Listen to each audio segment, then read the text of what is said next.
Welcome, everyone.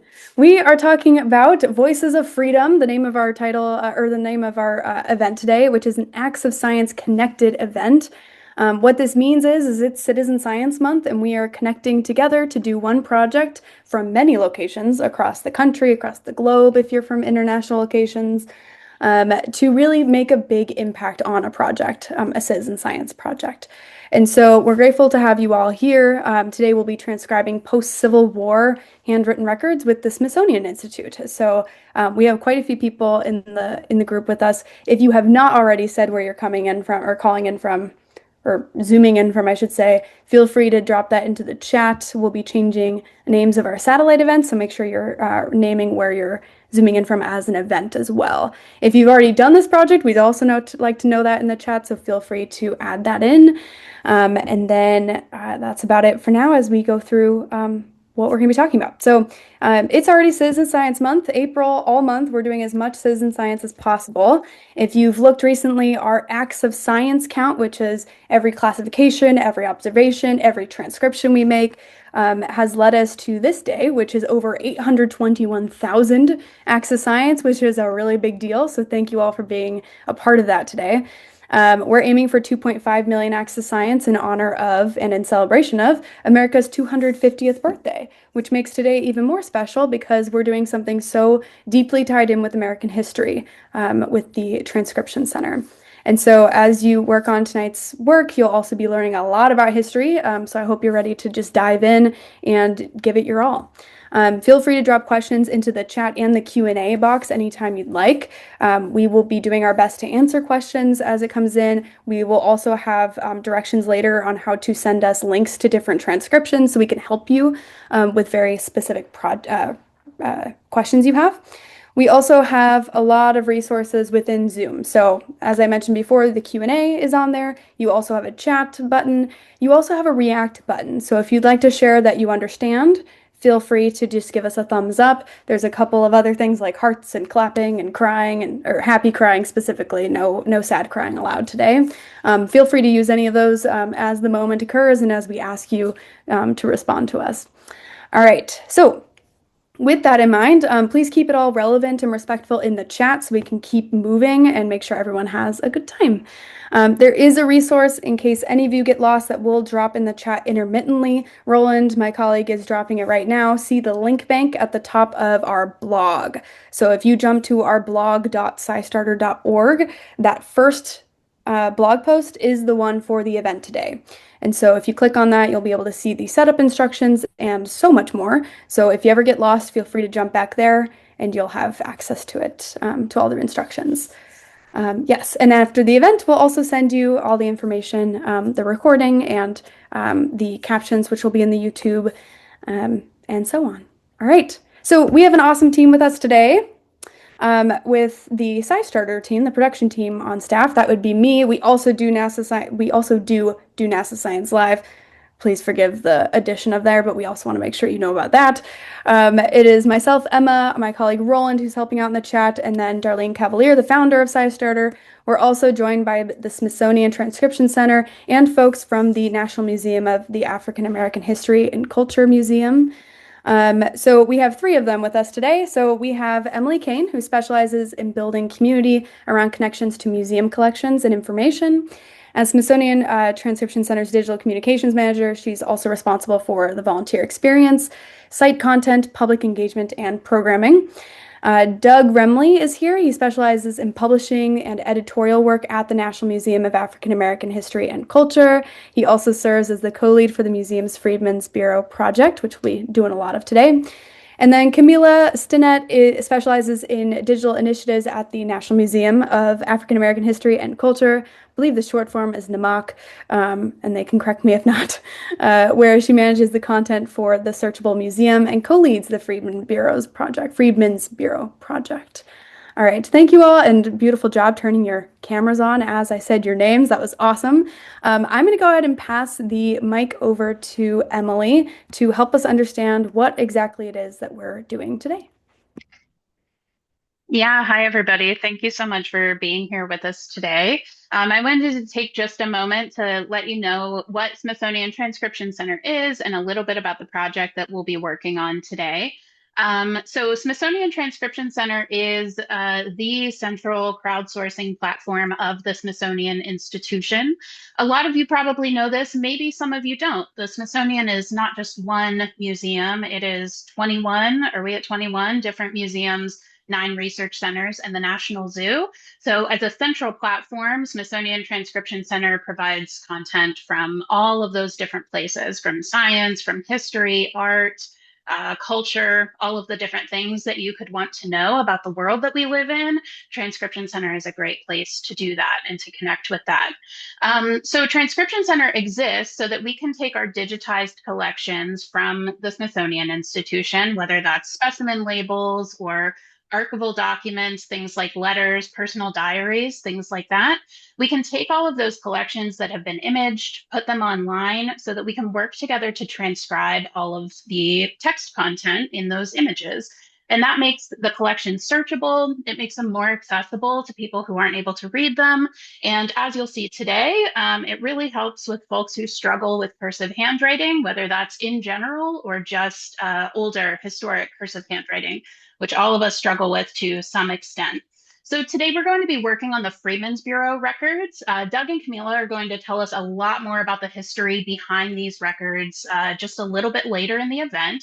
But for now, just know that mostly what you're going to see are records created by the United States government during the Reconstruction era. So the period immediately after the Civil War, as they're trying to sort of sort out everything that happened in the South during the war, help with the transition of 4 million formerly enslaved people into a life of freedom and citizenship. So again, a lot more to come from Doug and Camila on that, but we'll be looking at government records from the late 1800s and working on taking that really difficult historic handwriting and turning it into something that is machine readable and easier for humans to read as well. So, just as a quick exercise to kind of get us warmed up and thinking about how important cursive handwriting and reading is as a skill, if you have a piece of scrap paper nearby next to you, go ahead and write something down, whether it's your name or the thing that you're most excited about doing today. Go ahead and write that down in cursive. And if you have a neighbor nearby, switch papers with them. See how easy you find it to read each other's handwriting. And if you're sitting alone joining us from your home, Emma is sharing an example of the Freedmen's Bureau written in cursive handwriting here today. If you're sitting alone and transcribing with us, take a moment to write something down in cursive and reflect on when is the last time you used cursive handwriting? When is the last time you had to read cursive handwriting? Maybe it was in a birthday card or in a letter. If you still do that kind of old school correspondence, people increasingly have less and less of a relationship to cursive handwriting. It's not always taught in schools anymore. And we're getting further and further away from it as we default to print, block handwriting, and also as we get more reliant on computers. So you'll see that today, not only will being able to read cursive handwriting at all come into play with this activity, but you'll also see why it's so important that we do this work. If you've swapped a page with a neighbor, you might notice that your handwriting is extremely different from theirs. Maybe you struggle to read their handwriting, they don't struggle to read yours, right? Just in the same way, as we dig into these documents, we're going to notice that not only is the handwriting in general pretty different from how we would write today, but each individual writer of these documents has their own style. Some of them are a lot easier to understand than others. And that's an important skill that helps us retain that connection to history, not just for scholars and people who are publishing, but for everybody, anyone who's interested in family history or just about learning about the history of our country. So think about that as we start to dig into how to do this work. What's the relationship that you have to cursive today in your everyday life? And then think about that as we are doing our exercise. So with that, I'll hand it back over to you, Emma. Awesome. And just a quick question, because I know y'all look at cursive a lot, speaking to my expert team here, but do you use it in your regular day life? I do. I'm a very analog driven person. I keep a notebook. I keep a lot of my notes in a notebook. That helps me think better. So I find that I use cursive handwriting a lot, but I know that that's not the norm. Doug and Camila. I do not. I can read it, Yeah. uh, but you ask me to write a paragraph in cursive, and I'm in trouble. Same. Yeah, Camila. I'm about in the middle. I tend to print more, but when I'm in a rush and write, I also handwrite all of my notes. And if I'm in a rush, it ends up being cursive. Oh, wow. Okay. So it's just the connections between letters, maybe, Yeah. too.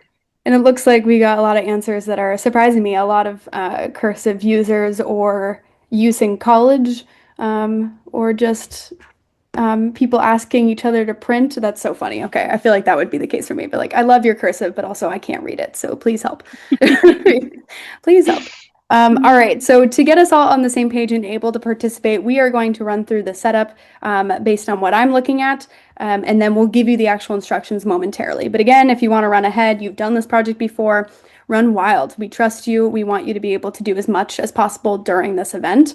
I do want to note that we do have a special link for today's event to sign up for SciStarter. So if you don't already have an account, we're going to give you a special link in the chat that Roland is going to drop now, just in case anyone wants to run ahead.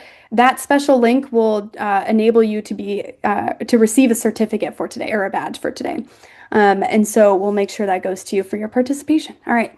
So as a user, I'm going to go ahead and visit the Transcription Center, and I'm going to sign up. We'll send these instructions to you shortly as well. Now, I already have an account, so I'm going to go ahead and log in and hope that I remember my information. If I don't, then I will create another account. Hoping it would While remember. you're doing this, Emma, I'll just say a couple of words for the people who are following Roland's link and creating an account for the first time. As you choose a username, that username will be visible to other volunteers briefly on the site at various times. So keep that in mind as you're choosing it. And also, this will need to be an email address that you actually have access to, because you'll immediately receive an email from us with a link that you can use to confirm your account, set up your password, etc. So if that doesn't come through immediately, go ahead and check your junk folder, and then you can reach out to us and let us know if you're having issues. Awesome. And apologies, I did have to create another account, but that's okay. All right, so now that I'm in, I need to make my way over to the Freedmen's Bureau. So how should I do that? Yeah, so go ahead and scroll up to the top, Emma, and where you see projects there, you can hover over projects in that top bar, and you'll see Freedmen's Bureau listed under themes and also under museums and archives. I can see that Roland has just shared a link in the chat directly to these projects. So like I mentioned, we have projects from across the entire Smithsonian. So you'll want to follow one of those specific links to get to just the Freedmen's Bureau stuff for today. Awesome. And from here, I'm just looking at a couple of examples. I'm going to go for one that has nothing complete because I love that. I want to make a big splash on one of these. And where should I start? Does it matter? Yeah, so as you're scrolling down through, everyone can see that there are individual pages listed out here. So only one volunteer can work on a page at a time, but it doesn't take just one volunteer to complete a page usually. So the ones that are in gray means that no one has touched it yet. The ones that have the red and say continue transcribing mean that maybe someone has gotten started on that one, but it still needs more work. For our demo, it might be good to choose one that no one has started on yet. And I would say whatever looks appealing to you. As our example, I'll go for one that has fewer words for sure. Yeah, just a little one. Yeah, that's great. Yeah, so go ahead and click on Start Transcribing. That's when this page is going to lock for you. You'll see that slightly confusing message in the corner there. That just means that nobody else can type over you as you're working. So you have this page locked down for now. And I like to start by taking a look at the whole page. You can see the scanned page on the left there, get a sense of what's on there. As you pointed out, there's just a little bit of content over on the left. So yeah, zoom in on that. And then we'll start by just in the top left, the way that you would read it, we're going to type everything that we can see. Okay. So let's see, where are we at? Let me know. Go ahead and try to get started, Emma, and let me know if you find yourself tripping up. It's funny because like this first line, that first letter, I want to say it's an L, but then I look at the rest of it and I'm like, okay, wait, I do know this is a 33 and possibly NO for number and 1803. So if or 18 maybe '03. So like I can get bits and pieces. So that's where my brain is at right now. Do you agree with And the L? that's I'm not sure actually. And sometimes it takes me a minute. That was my first thought also. Sometimes it takes me a minute also, but I think the way you're describing the way your eye kind of lands and starts to take things in is exactly right. That's what a lot of people are probably experiencing right now as they try to follow along. So I just want to mention that you can use double square brackets, so two little square brackets with a question mark in the middle whenever you're not sure about something. So if we think that that might be an L, and I'm going to put an example in the chat for anybody who is following along. I will say we've got Jenny Corin in the chat. She's one of our superstar transcribers who is saying this is an LR, letters received. And this is also a good opportunity to say that we usually, when you scroll up and take a look at the project title again, there will be a lot of clues in there. So we probably have like a year that we can work with. We can see letters received entered up here. So that's good confirmation of what Jenny is saying. But as you get started, I think it makes sense to kind of add in that question mark anytime you see something that you're not quite sure how to interpret. So what I'm seeing here is LR and then VOL probably for volumes. I want to put the double brackets at the end in case I ever need it. In case you need it. Yeah, that's Yeah. good to have it on hand. And then I'm seeing a capital NO 33. So volume number 33. Assistant commissioner would be my best guess for that because, or the Yeah, very abbreviation. good. Yeah, Yeah, that's that's the perfect. title. Yeah, and there are some resources that we will share with all of you that include lists of really common abbreviations from the records that'll help you identify some of these things. So, Assistant Commissioner, Emma's exactly right here, and you can find that on that list of abbreviations that we'll link in the chat for you, and that can help you just to identify. You'll notice that Emma did not like expand the abbreviation. She didn't type out Assistant Commissioner, and that is correct. We want to make sure that we're capturing exactly as it appears on the page, but that can help you to identify some of those abbreviations when you know what they stand for and know that that's a real thing. And then, yeah, I think the year that we have here, do you have a guess for that one, Emma?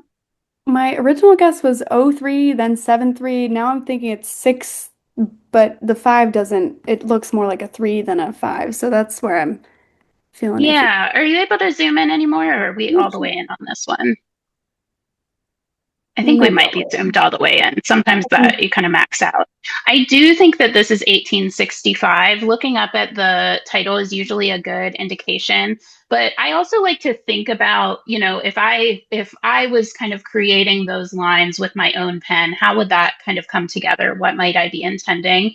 And I think that this is a 5 where, you know, that kind of upper line is just a little bit disconnected. Oh, right here. Okay, I thought that Yeah. was some random mark.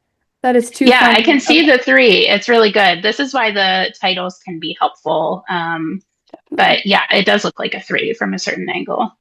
Cool.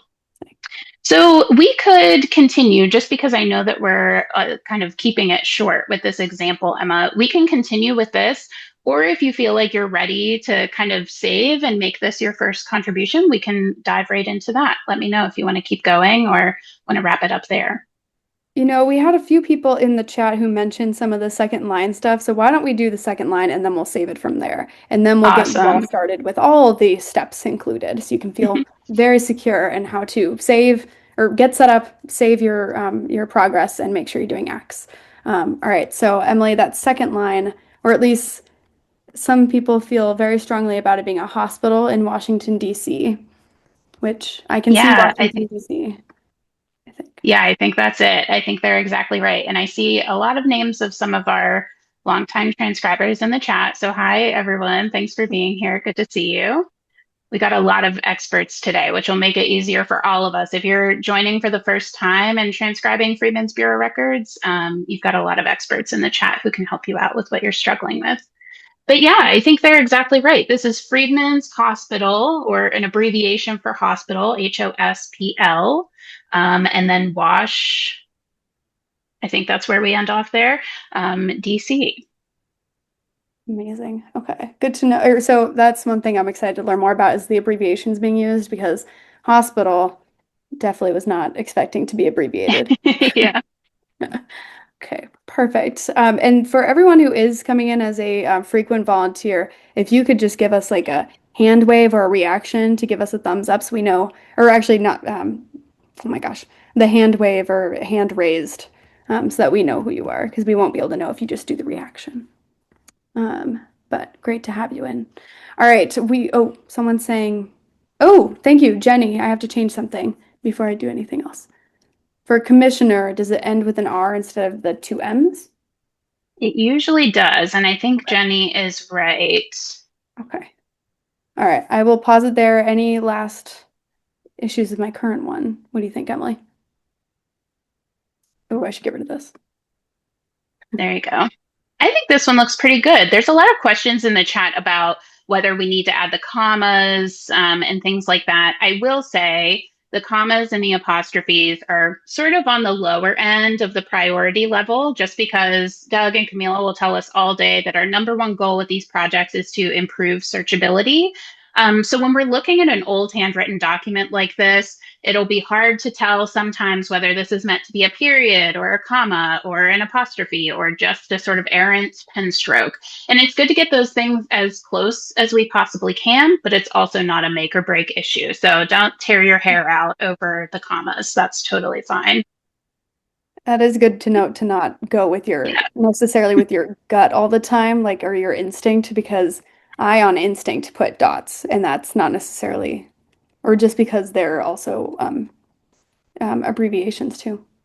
But Yeah. Well, and the nice thing about the sort of collaborative process that we have here is that you may not finish this entire page by yourself. Someone else will come along behind you and pick up where you left off. Maybe Doug does a little bit more work on this page. Jenny comes along after that and gets all of the punctuation just the way that she wants it until it gets to a point where it's ready to go through a formal review process. So at this point, if you wanted to take a pause, step back from this, Emma, maybe maybe you're feeling like you want to work on a different page, or maybe you're just feeling like you need a cup of coffee and want to step away from the computer for a while. What you've done here is already a great contribution to this page, and you don't have to feel any pressure to transcribe the entire thing by yourself. So if I were to leave off where you have finished here, I would scroll down to the bottom. You're going to see more. You're going to see two buttons down here. If you're not signed in, you'll have a math question that you have to answer. And if you are signed in, you won't be seeing that. But when you press the save button, that'll capture all of your work. So go ahead and press save. And then we should get a confirmation message up at the top. That's just a confirmation that you have made a contribution here, that this, sometimes it shows up and sometimes it doesn't. Let's see if we can get it. So there you go. So that's a confirmation that you've made your contribution. Your work has been saved. You can move on from this page now, or you can keep working on it, and that will remain there. You've done one transcription activity for the day, one act of science. If you had transcribed this entire page and it had fewer than 3 question marks, some of you, as you dive in, you're going to be like, my whole page is question marks. That's okay. Be patient with yourself.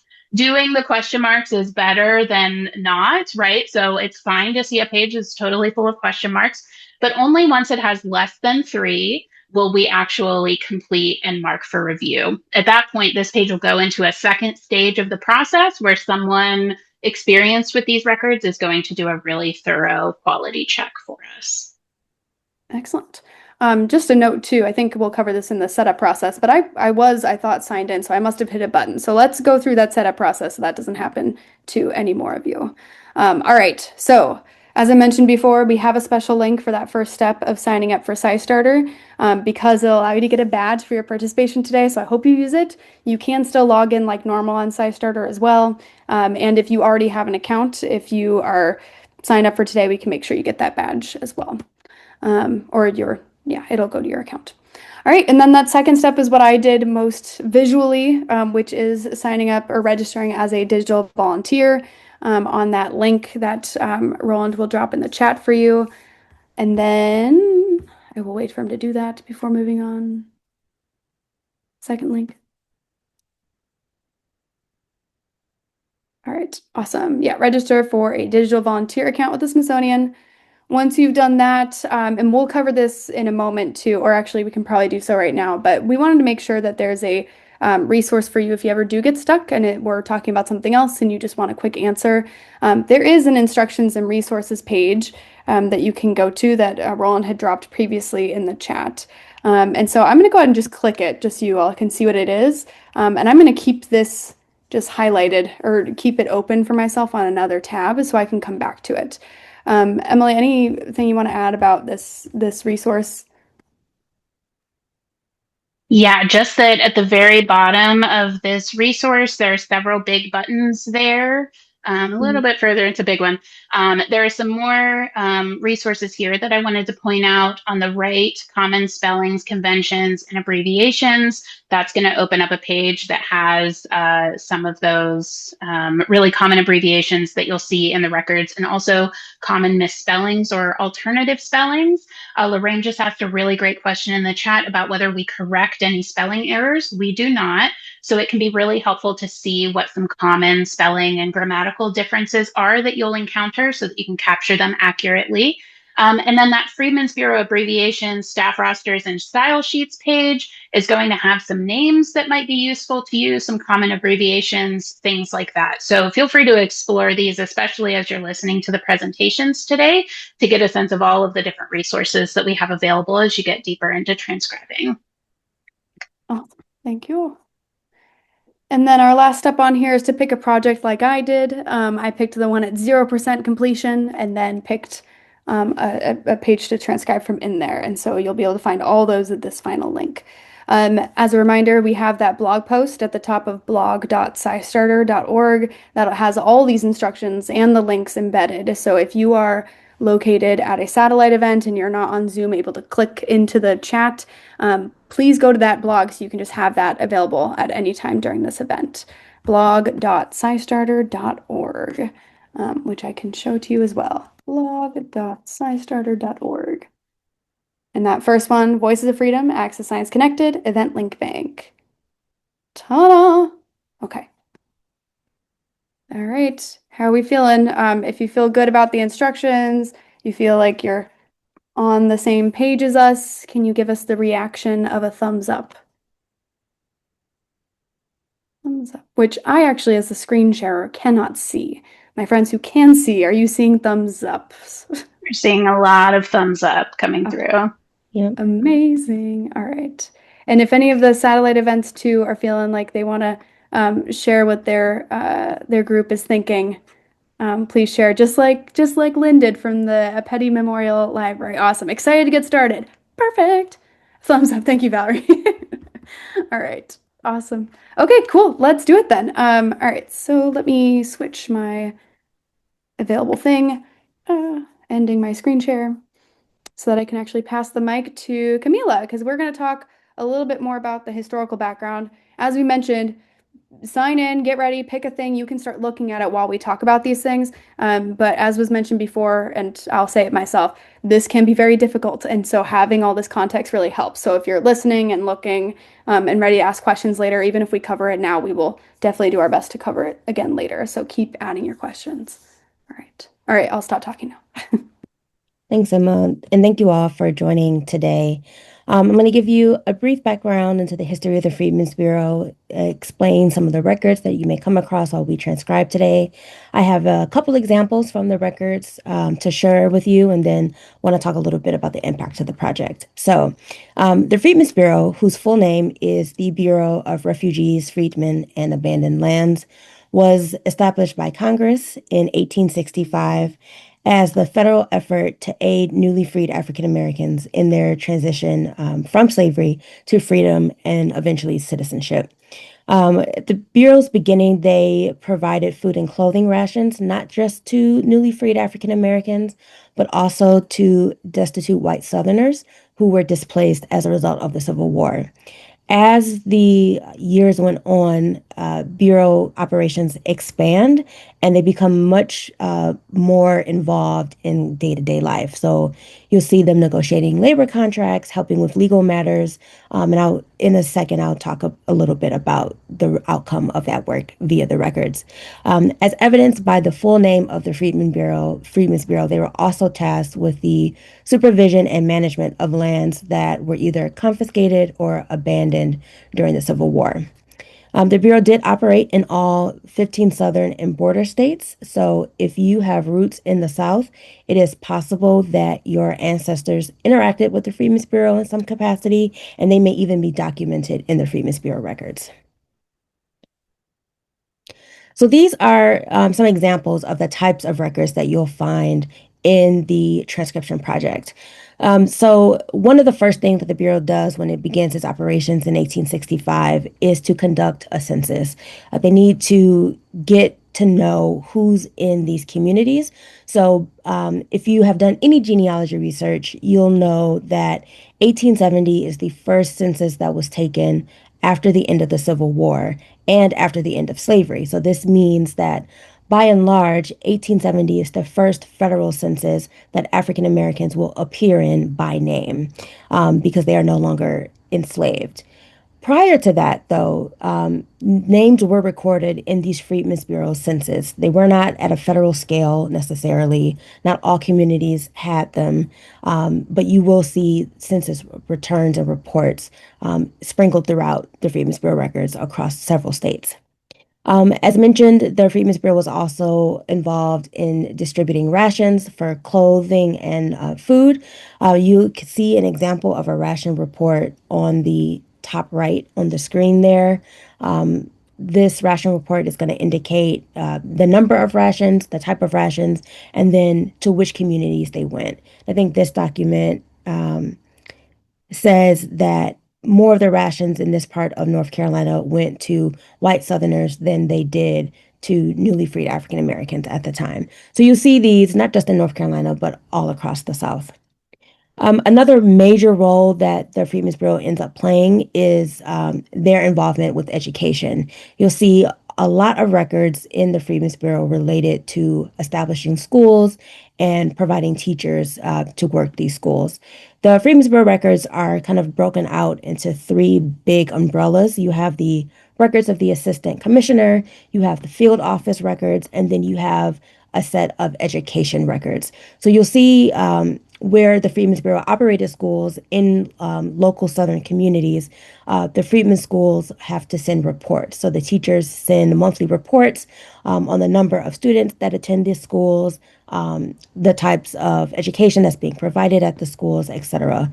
In addition to that, though, you also see some letters and some other documents that come from newly freed communities seeking to establish their own schools. So you'll see letters from freedmen asking for assistance to finish building a schoolhouse or letting the Bureau know that they've constructed a schoolhouse for the children in their community, but need assistance in finding a teacher to educate everyone in the community. You'll also see that the Freedmen's Bureau is heavily involved in establishing some of the early historically Black colleges and universities. Howard University, in fact, in Washington, D.C., is named after the commissioner of the Freedmen's Bureau, Oliver Otis Howard. Fisk University in Tennessee is another example. Shaw University in North Carolina is another example of an HBCU that comes out of the work of the Freedmen's Bureau. Some additional records that you'll find that are very interesting are the Freedmen's Court records. As you can imagine, newly freed communities struggled to have their rights recognized by Southern societies. Right after the end of the Civil War, Southern societies were not at all interested in recognizing the rights of newly freed African Americans. So they quickly turned to the Freedmen's Bureau as one place to attempt to get justice. So the Freedmen's Courts kind of pop up in various places. They're not as formal as we think of court systems today. They usually consist of a couple bureau agents, it may be a lawyer, and they kind of try and hear different issues that are going on in any given region or community. So people whose wages are being stolen, whose children are hired out, or apprentice without their permission, they bring these issues to the Freedmen's Bureau, and the Freedmen's Bureau, depending on the agent, will take up that cause and attempt to get them justice. So those are fascinating records. You'll also see some hospital reports. We saw like a sneak preview of that when we were demoing the transcription a few minutes ago. These are not widespread across the South, but there are some places where the Freedmen's Bureau does operate hospitals. So you'll see reports related to that work. You'll also see in many places, the Freedmen's Bureau negotiates labor contracts and indentures. An example of an indenture document is the back right. So you see the document kind of list out the terms of the labor, and then it will list at the bottom the men, women, and children who are going to perform that labor. So their names are listed at the bottom, along with the dollar amount that they are going to be paid for that labor. These are interesting records because what you end up seeing is the Freedmen's Bureau is negotiating labor contracts between former enslavers and the formerly enslaved. And so oftentimes what you see is someone who, 12 months ago, 24 months ago, held someone in slavery is now entering into a contract with that same person, but this time for pay. And what's interesting about these records is that you end up seeing the development of what we know today to be the sharecropping system. In some places in the South, North Carolina, for example, a labor contract was not considered legally valid or binding unless it was administered through the Freedmen's Bureau. Some of these other records that you're going to come across today are going to be a lot of letters. The Freedmen's Bureau does a lot of corresponding. They correspond between agents. Agents send reports to their superiors and to Washington, D.C. But you also see newly freed people writing letters. You see white Southerners writing letters. You see letters by Native Americans, people from France, people from all over. So there's a huge cross-section of people that show up in the records of the Freedmen's Bureau. So it's not just white Southerners. It's not just African Americans that show up in these documents. And the letters can be fascinating. They can be kind of mundane reports, kind of giving an overview of a week's worth of activities, but they could be letters as specific as a father who is looking for his family that was sold away from him during slavery. So the letters run the gamut of topic-wise, and they're really, really interesting. Another example I want to point out quickly is an example of a marriage record. One of the things that newly freed people do at the end of slavery is to have their marriages legalized and recognized by law. These are really interesting because you'll see records that list out marriages that are taking place on the day, like presently, but then you also see couples who are attempting to legalize marriages that took place during slavery. So for example, if we're looking at a marriage register from 1869, you'll see a mix of marriages from 1869, but you're also going to see some marriages from the 1840s, from the 1850s, and even earlier. Some additional things you'll see are claims for military service and registers of complaints. The registers of complaints, an example is on the far left, is the Freedmen's Bureau term for this is a semi-monthly report of outrages. Outrages is 1800 speak for crime. So the Bureau is kind of keeping a log of various incidents that are reported to them by freedmen. But you also see the claims for military service for freedmen who served in the Civil War. So anyone who served in the U.S. colored troops, they go and work through the Freedmen's Bureau to get paid for their service. So those records are interesting too. And then on select occasion, you'll come across Freedmen's Bank records. Technically speaking, the Freedmen's Bank is a separate entity from the Freedmen's Bureau, but there are instances where agents work for both, and you'll see some overlap in those records there. So, because of all of that history, our transcription project is aiming to transcribe all 1.7 million records from the Freedmen's Bureau. We started the project in 2016, and to date, it is still the largest crowdsourced project ever sponsored by the Smithsonian. At 1.7 million records, I think that is a title that will hold for quite some time. To date, we have transcribed over 670,000 records, and that amazing work has been done by more than 66,000 volunteers. Some of them are on the call. We shouted out Jenny just a few minutes ago. We have a very large core of very dedicated volunteers that work to transcribe these records whenever they have free time. And we cannot thank them and you all enough for your contributions to the project. The reason why the transcriptions are so important is because once they're transcribed, they allow full text searches to be completed for the Freedmen's Bureau records.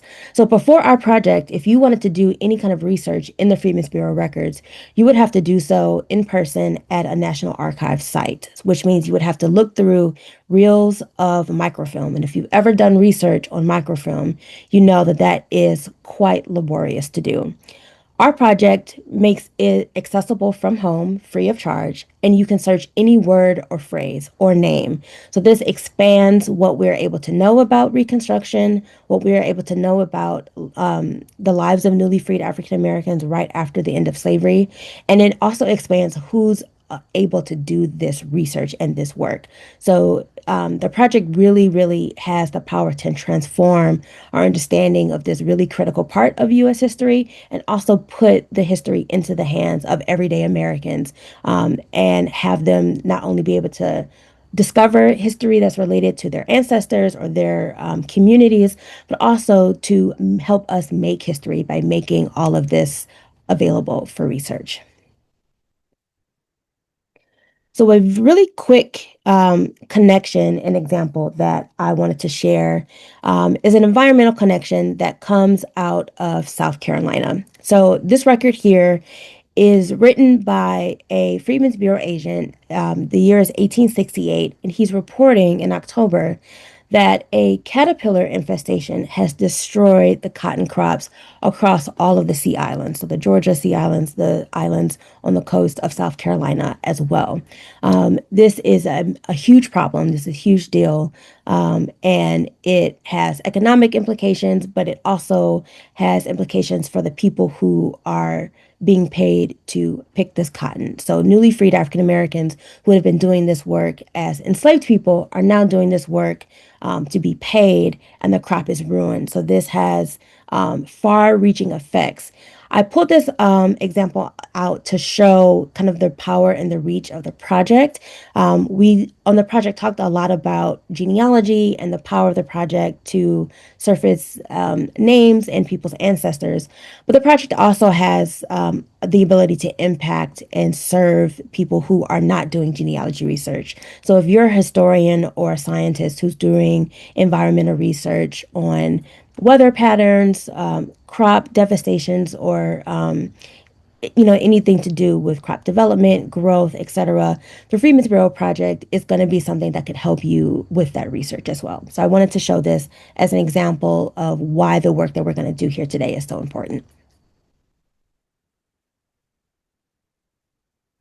And this is just a really quick example of some of the impact of the project. You see two tweets here from someone who has used the project and was able to learn information about an ancestor and their ancestors' community in New Bern, Virginia. This person states that their ancestors lived in New Bern during Reconstruction, and they think that they attended a Freedmen's Bureau school in that area. So this is really showing, again, the impact and the power of our project. You'll see some photographs here of very notable people in American history. Sojourner Truth pops up in the records, as does Harriet Tubman, who's identified as a teacher in South Carolina, and President Abraham Lincoln is also identified in the records too. But the real power of the project is to surface information about people whose names were not remembered by history. So as you transcribe today, if you come across something that is interesting, we would love to hear from you. You can reach out to us by email at transcribe@si.edu. Our social media handles are at transcribesi and at NAMOC. If you decide to share your experience on the project today or your findings as a result of your contributions, we just ask that you use the hashtags, hashtag Freedmen's Bureau and hashtag DiscoverTCFreedmen, so we can track participation and what people are finding. So I will turn it back to you. Thank you. Amazing. And we have so many questions coming in that are so good, by the way. So thank you all for um, taking ownership and running with it. I did want to make sure some were answered out loud, but one of the questioners is actually a panelist right now, so they can share it out loud. Tara from the Free Library of Philadelphia with your group there. Do you want to share one of the questions that came up as your group was transcribing? Sure. Hey everybody, can you hear me? Oh, maybe too much. I'm double on the screen here. Can you hear me okay? Yes, although you can turn your big machine off or the audio of your Yeah, can projector you off. hit the mute on the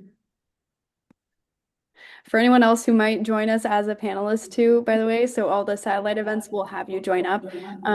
When we get to that point, make sure you're ready to turn audio off and on, depending, because that might happen again. Okay, I think that's better, right? Perfect. And I'm trying to get rid of my Zoom background so you can see the group that we have with us here today in Philadelphia, including Darlene Cavalier from SciStarter. Let me just get rid of my background. Here we go. Hi, everybody. Welcome. Welcome Hi. from Philadelphia on the swivel. Yeah, so our question here was, should we be also transcribing signatures? Doug answered this really well in the chat. Do you want to reiterate for us, Doug? Sure. Yes. The answer is yes. Please, please, please transcribe the signatures. We want to transcribe everything you see on the page, whether it's typed, whether it's written, whether it's, if it's not legible, I put in the chat, you can put that question mark in the double brackets. Signatures are actually really important here because oftentimes the people who are searching these records are looking for individuals. And so that name is somebody may be looking for that when they're doing research into these records. So it is really important. There are some ways that you can try to help yourself with that. If you're unable to determine what the signature might say, you can often look at the page before, the page after. It may be the back of the letter. And as we kind of saw with that very first page that Emma worked on, that had just that Freedmen's Hospital, very general. That was almost an abstract, a description of the letter that's on the next page. Oftentimes, those are written in much better handwriting, more clear. And so you can actually see the name of the person who signed the document written on the back. That may help you decipher the signature you're seeing on the letter you're working on. We also have information in those Freedmen's Bureau instructions pages on staff lists. Many of the letters you're going to be seeing were letters that were sent or received from the leaders of the Freedmen's Bureau in that area. So some of those names, if you have the location of where this letter came from or was going to, you may be able to find a person that way as well. Thanks. And I'm just showing where to find that. And I'd say one last thing, if you are totally unable to decipher it, put it in those brackets with the question mark. Do not mark the page complete. Save your work. Someone else will come in and they may be able to determine what that is. Yeah, it can feel really good to complete a page and to send it forward, but we're not in a hurry here. These records are really challenging, and we're all working at a pace that we're very satisfied with. So definitely err on the side of keeping things back, of marking out any guesses that you have or any words that you're not sure about, and they'll get done when they get done. And every single save that you are doing is counting as one of those acts of science today. So whether you are completing a page by yourself and sending it forward, or you're just transcribing a line and saving it and staying on the safe side, all of that is going in the right direction. We had one more question in Philadelphia, which is,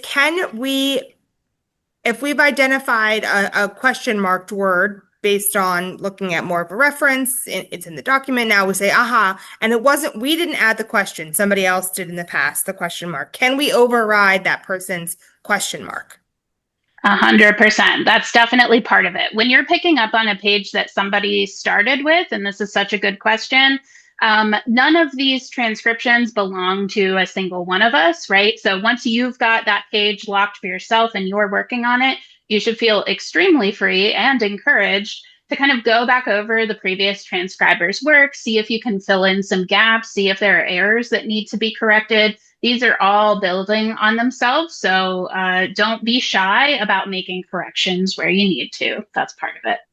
Awesome. Thank you so much. And thanks, Sandra in Philadelphia, for that question. Thanks, Sandra. It's great to see there's at least 3 groups or 3 people and some groups that are in Philly, so welcome other Philadelphians. And we do have some questions in the Q&A I want to cover before we jump to another example, and I want to check in with you all as participants to see how confident we're feeling. So before we do that, is the name of the person that does the transcription, so us doing this transcribing, are we noted as contributors or any kind of thing in the historical record? So right now, these are all credited as coming from this digital volunteer community. So when we publish the transcriptions elsewhere on like Smithsonian search platforms and research platforms, there's always a note that these transcriptions were created by this volunteer community. At this time, we don't attribute every single volunteer who worked on it, but we do absolutely have a record of that behind the scenes that we have access to. So that is there and saved. And you have a record of that as well, which we can show you a little bit later. Perfect. Yeah, we'll explore the accounts. I do want to get to more of the questions in the Q&A, but just note for those of you who wrote them in, we will cover more later on. I just wanted to cover a few. Let's see. Please explain the X mark and how it applies to the signature. When do you see that? Sure. So it's common, especially in the 19th century, if you were not able to sign your own name, you used an X. So what you see in the records is often, whether it's a newly freed person who was not able to learn to read and write, or a white Southerner who's also not able to read and write, the person will sign their name with an X, and then whoever is dictating the letter will write their name. When it comes to transcription, we don't have a hard and fast rule on how this gets transcribed. For searchability reasons, it's probably better to type out the name and then put X his mark or X her mark afterwards. You want to definitely capture this because it's part of the historical record and it's information that we obviously want. But by placing it on the end of the name, we're able, if someone is looking up that name, it will surface in the results that way. Okay, excellent. There was another question about that, which I think might have been answered, so we'll hold off on that for now. All right, cool. So now that you all have had a moment to start transcribing, I do want to check in to see how we're feeling about this. So for all the folks who are at satellite events, this also includes individual participation. You should be able to answer these questions. I'm going to use a program called Menti. So if you have a cell phone with you, you'll be able to scan a QR code with your phone that I will share right now. And I'll also drop the information in the chat as well. So we would like to know, what do you like about it so far? What is the benefit so far to you? Whether that's a benefit to the program itself, or if you have a question, or if you enjoy the content, whatever that might be, or the process, any of those things. What do we like about it so far? And I'd love to hear the opinion of the folks who are a part of the project, or from one of our STAR volunteers. Jenny, thank you also for joining us as a panelist. If you have particular thoughts as to why you love participating in this, we'd love to hear it. Feel free to unmute to share too while people are answering. Sorry to put you on the spot.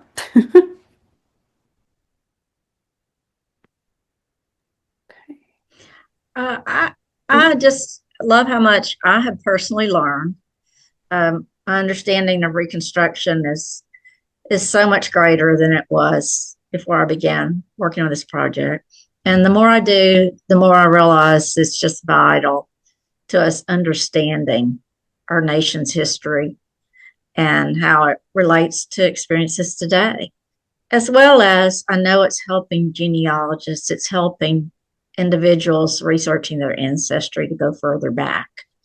So I just feel really honored to be part of this project, and I feel like I know it's really important. And so to be a part of something this essential to expanding our understanding of that time period and what followed and what is happening today. It's so crucial to know all the nuances to.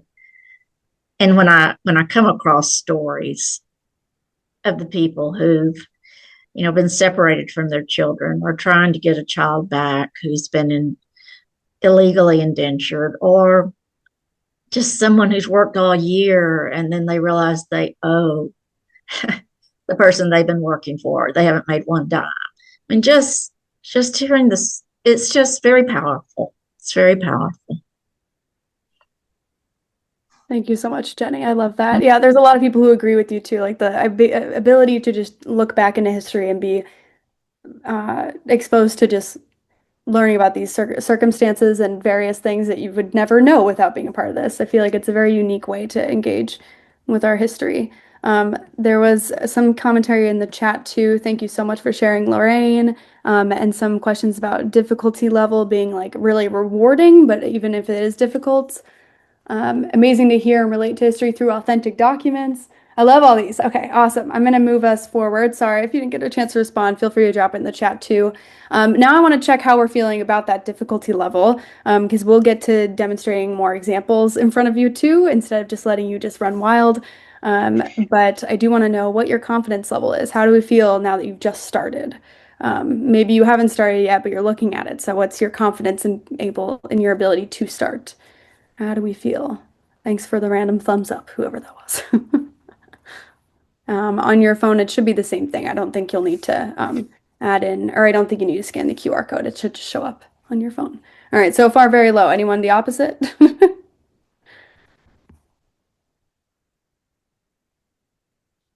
Reasonably confident? Okay, I like that answer. Reasonability.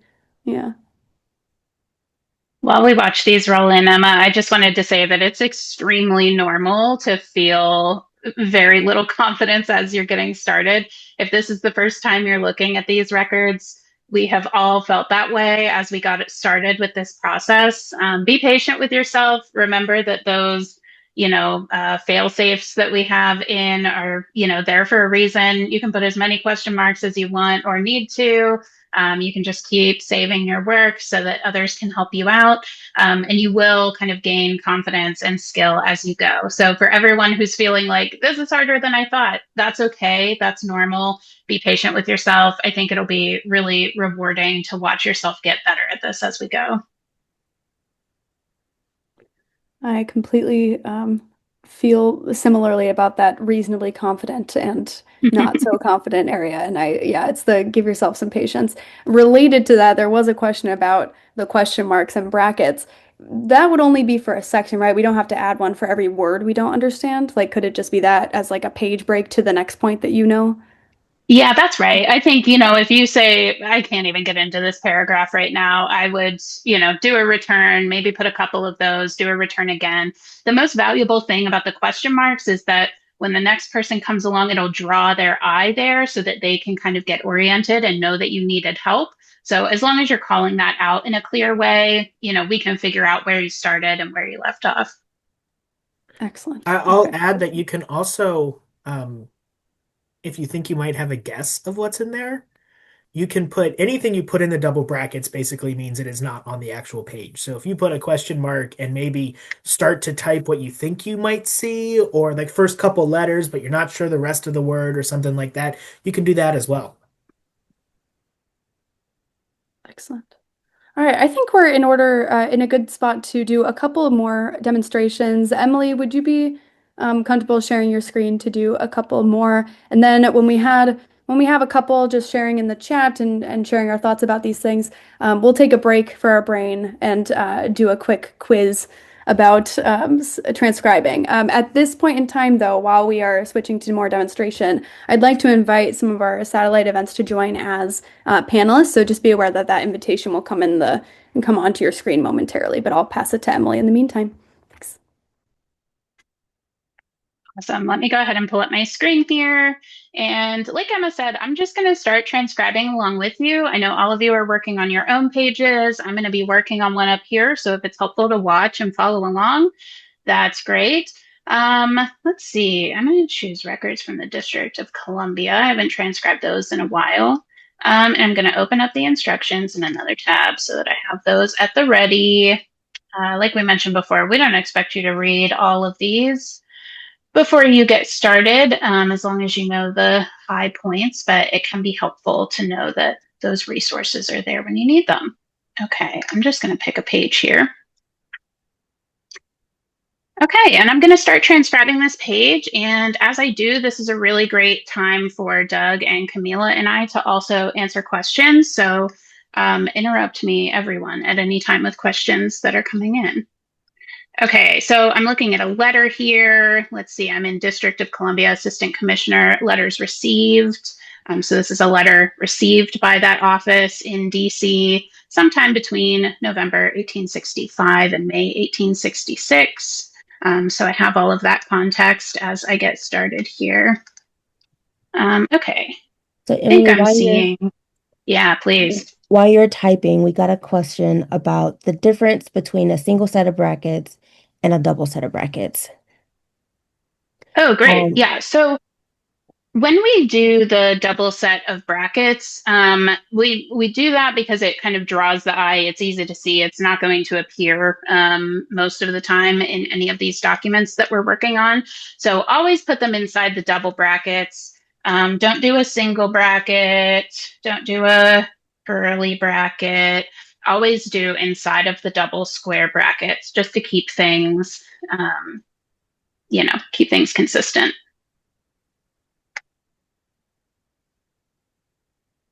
And Does that I'll answer that add, full question? yeah, I was just going to add that part of that has to do with the fact that you may often see single brackets used in these documents in the writing that happens. So that helps distinguish between what's actually on the page and information that the transcriber is adding outside of what's on the page. Totally. Yeah, so there are other places where we use those double square brackets to indicate something, like Doug mentioned earlier, and I don't have one on this page, so I'm going to pretend that I do. This is a letter, for example. Let's pretend that there's like a stamp up here in the upper right corner. I would transcribe, oh, it's running away with me. I would transcribe it as stamp inside double square brackets. If there was text on the stamp, I would also capture all of the text that appears on the stamp. Text on stamp goes here. And then I would close out with this kind of similar double square brackets with a forward slash. Again, if I were to jump over to my Freedmen's Bureau instructions, you will see examples of that here. So we've got that all lined up for you. There aren't a lot of examples of this in the Freedmen's Bureau records. We don't indicate pre-typed material, pre-printed material, underlined material. I've got some underlines here in this letter. I'm not going to acknowledge those. I'm just going to, transcribe them normally. But in cases where we are kind of calling out, so in this case, the word stamp does not appear in this paper, we're trying to tell you that there is a stamp there. So those are all of the types of things that occur in double square brackets like that. And that's why we do the question marks in that way as well. So as I'm transcribing this letter, I can see, I'm pretty sure this is Campbell Hospital. I might not have gotten that if we didn't have an example just a minute ago of a hospital, and it's top of mind for me. So if I had put a question mark there, that would be totally fine. And then a date. Sometimes when you're working on a letter, you already have a lot of context just from the fact that it's a letter. We know what a letter format looks like. We know what we should expect. I'm pretty sure this is for Lieutenant Clark here. Sir, I have the honor to state. So I'm just digging into this page and getting started with that now. You'll notice that I'm preserving the line breaks that are part of that letter writing format, right? But as I get down into the main body of the letter, you can see we've run out of paper here, so we're starting a new line. In those cases, we do not need to preserve line breaks. I'm just going to keep on typing.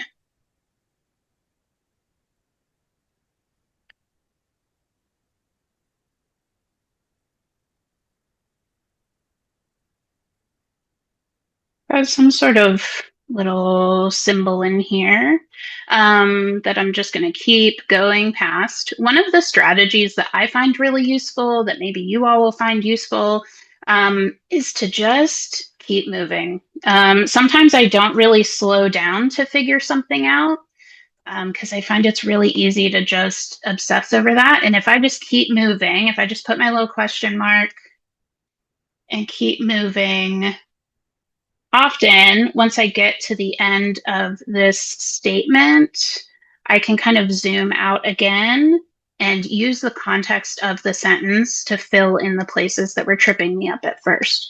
So this is how I prefer to work. Probably a lot of people on here who are thinking, what are you doing? Those are easy to figure out. But I'm just going to keep on moving. And then once I get, maybe not even to the end of the sentence, I can say at this point, okay, I have the honor to state that all the repairs specified something ordered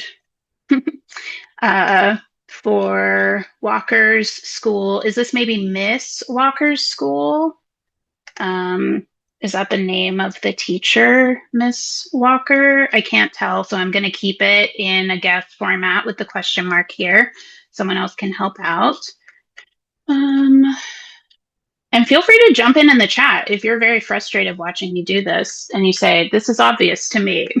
Jump in the chat and everyone can tell me what your suggestions are. Jenny, do you know what this word is?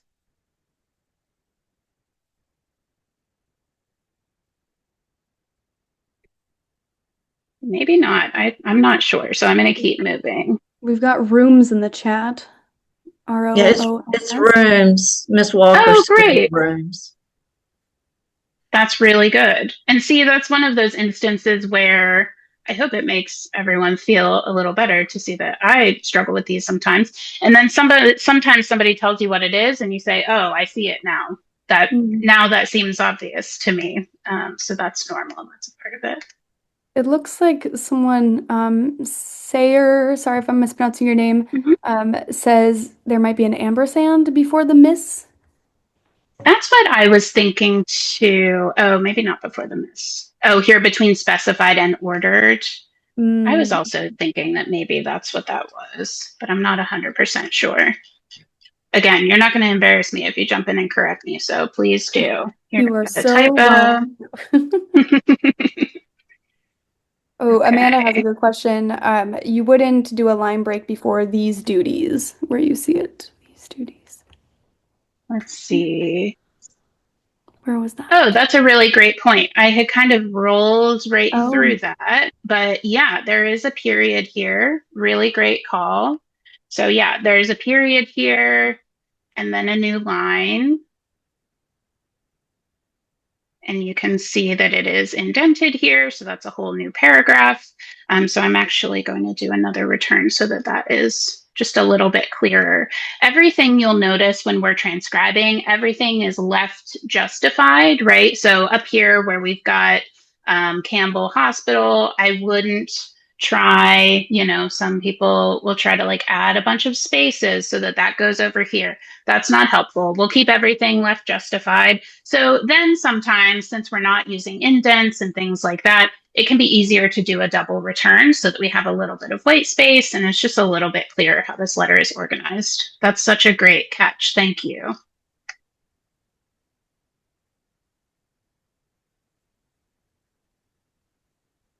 All right. Any other questions coming in? Does anybody have, this is also a great time if anybody has a particularly interesting or challenging page that you're working on and you want to share the link to that in the chat, we can pull that up here and take a look at it with you and help you figure out some of the things that you are hung up on. Emily, there's a question in the chat about keeping the spacing of the lines, the line breaks, the same as you see in the original document. Yeah, so exactly the way that I'm doing it here, if I'm understanding this question right, Doug, you can see that, when we're up here in the kind of part that is basic letter writing format, right? This letter is, to Campbell Hospital, December 13th, right? It's to Lieutenant Clark. You've got your greeting, sir. For those, I'm always going to start a new line and make sure that we're organizing this transcription in a logical way that makes it clear to the reader what it is. Once we get into the narrative part of the letter, where we're in a paragraph format, I'm not starting a new line every time we get to the end of one here. So if the writer is starting a new line on purpose, because we're moving into a new part of the document, right? We're going from the addressee to the greeting and then into the letter itself. For those, we will go ahead and preserve the line breaks. But when they're just starting a new line because they've sort of run out of paper and they're continuing on to the next one, we don't need to keep that in the transcription. So you can see that what was a whole paragraph here of like 3 lines is only 2 lines here in the transcription box. And it'll be, more or less, depending on how big I have my screen, right? So yeah, feel free to just keep on typing when you're in a narrative section like that. There were a couple of quick questions in the chat and the Q&A, so I did want to check to make sure, should we transcribe the case of the words we're transcribing? Yeah, as much as possible. I think that makes sense. Again, this is one of those issues that's not going to affect searchability, right? So it's not make or break. But yeah, as much as possible, we want to go ahead and capture the case the way that it appears. Awesome. And then there was also a question about documents that have blanks in them. Maybe it looks like a form of sort, is my guess, Tori, who asked the question from Cape Girardeau Public Library. What if they have not been filled in? So how would that be reflected in the transcription?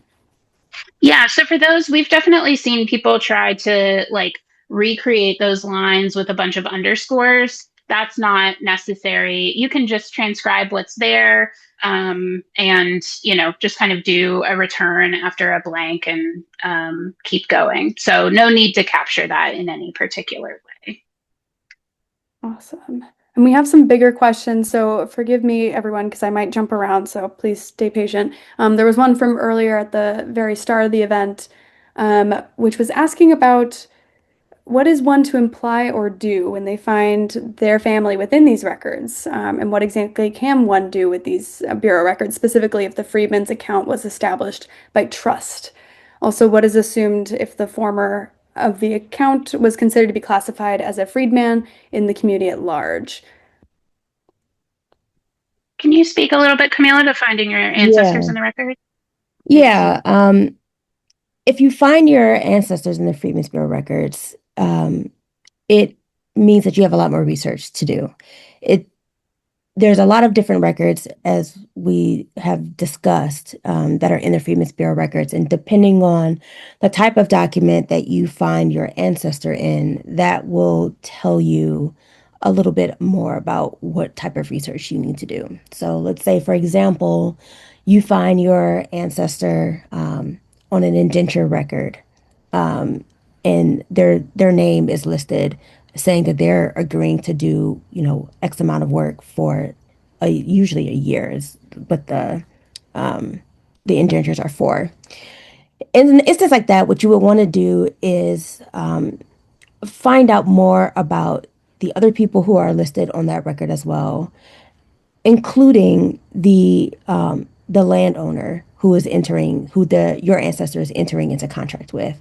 As I stated, it is often the case, not always, but often the case that, especially in the earlier years, that enslaved people are re-entering into this type of contract with the people who formerly enslaved them just a couple years prior. So you would want to do some research and see if you could figure out whether or not that was the case for your family. The way to do that can be a little bit involved. I won't go into the genealogy weeds on how you would exactly do that, but that's something that you would want to do. Conversely, if you find your ancestor's name, let's say you find your ancestor's name in an education record, or they come up in a record of outrages, you want to see if you can find additional information about that school or the incident in the Freedmen's Bureau records themselves, but then you also want to branch out from there. So you want to look at other documents. You want to see if, let's say, this incident, if your ancestors in a record of outrages, was this incident recorded in the local newspaper? Did any of the local churches maintain records that would have mentioned, the specific incident? You would want to see if there are other people who are identified as being involved in the incident. If the document says that there was some type of resolution, or the agent is going to refer that this, be taken up by the courts, you want to kind of follow the breadcrumbs where they lead you. So the meaning of what you find is context dependent.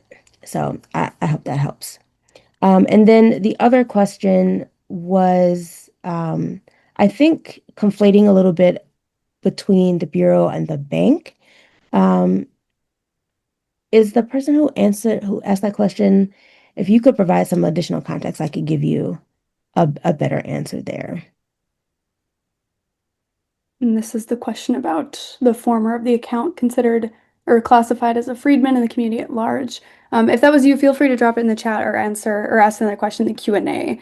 I'm going to actually push us briefly, since we started talking about it, to look at that search in case anyone does want to look into the digitized search portal, which I will grab the link to momentarily and steal the screen share briefly. And then we'll take a break so our brains can rest. Mhm. All right. I do see another question about AI. Oh, yeah, go for it. That's a great question, is one that we get a lot. As it stands now, human transcriptions are much, much better than AI transcription. And we have kind of met with a lot of different companies who are interested in kind of helping to facilitate AI transcription. At this point, we are very much committed to maintaining human transcription and human involvement in the project. The reason for that is not only to do with the quality of the transcription, but really the spirit of the project. The information that's in the records, because the records are about formerly enslaved people, we take great care about how this work gets done. And it means a lot to us, and it means a lot to the people whose ancestors are documented in the records, to have people doing the work to surface this history. So as it stands now, this is going to be to stay a human-centered project. It's kind of part and parcel to what we do on the project and at the Smithsonian more broadly. You also get with human transcription that you can't get with AI is that kind of interpersonal connection and information. So, for example, when we did a series of transcription projects in North Carolina, we had people in North Carolina in specific communities transcribing these records. And so when a document would make a kind of errant reference to a town or region, but they used a colloquial name, AI doesn't know what that means, but someone who's from that community recognizes, the nickname of some town or community, and is able to provide a lot of context in their transcription that we would not get otherwise. And so it's things like that we kind of make this project what it is. So as I was just explaining, the records are an incredible resource for historians, for genealogists, for researchers more broadly. And the work that you're doing to transcribe these records right now, within 10 minutes, become full text searchable. And so within 10 minutes of a completed transcription, they are able to be searched on our Freedmen's Bureau search portal. So the search portal is a free database on the museum's website where you can search the Freedmen's Bureau records by any name, any word, or any phrase. So if you were to type in caterpillar from the example that I shared before, you'd be able to pull up any record that had been transcribed that had caterpillar in the document. So Emma's just done that. There's 75 records that come up right now that have caterpillar in the document somehow. Next year, it might be more records as we continue to transcribe. That's the wonderful thing about this project because this is such a large record set. Just because you don't find what you're looking for today doesn't mean you won't find it next week or next month or next year because of the amount of records that we're working through. So the search portal, just quickly, it combines the transcribed data that you are helping to create with a name index that we completed several years ago with Family Search International. So we combined the index data and the transcribed data into one place where you can search names and general information. So if you are, example, looking for your ancestors and you've identified some ancestors who would have been alive in the 1860s and 1870s, you could search their name here in the portal. Conversely, if you're looking to research labor or anything about kind of family structures or anything related to children or holidays, etc., you would be able to perform that research in the Freedmen's Bureau portal. So you can see when you get your results, you get an image of the document and you get a quick view of the transcription before you click into the document to get some more information. We wanted to put the portal together in a way that it was useful for brand new researchers and researchers who have a lot of experience with the records. So you'll see references to the original archival structure that comes out of the National Archives and Records Administration. So we've included the finding aid there on our Smithsonian online virtual archive. We, of course, provide the transcription if one has been done and is available. And then we provide the index data if that record has been indexed as well. There are some records that have not been indexed but have been transcribed. And there are some records that have been indexed but have not yet been transcribed. And then there are some that do not have an index or a transcription yet, but they will, thanks to you. Jenny, I see your hand. Did you have something to add?